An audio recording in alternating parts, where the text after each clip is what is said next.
هل صحيح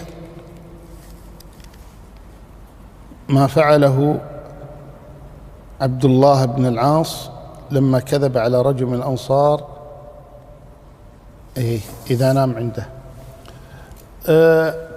أولا يعني هذه القصة فيها كلام في ثبوتها، ولكنها مشهورة أن عبد الله بن عمرو بن العاص استضاف رجلا من الأنصار، أي طلب منه أن يضيفه، فنام عنده 3 أيام.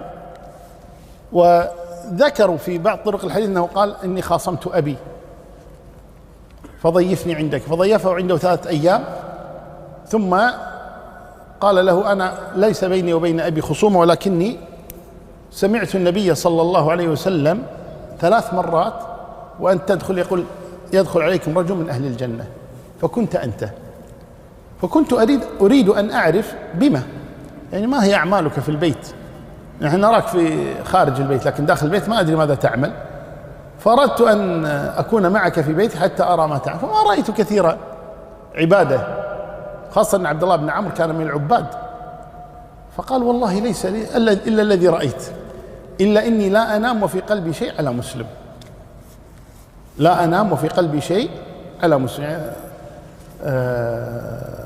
نظيف القلب. فقال هذه إذن، قال هذه إذن، لكن الزيادة التي فيها خاصمت أبي لا تصح. وعلى كل حال لو وقع هذا فهذا من اجتهاده، لكن لم يقع هذا الأمر. نعم.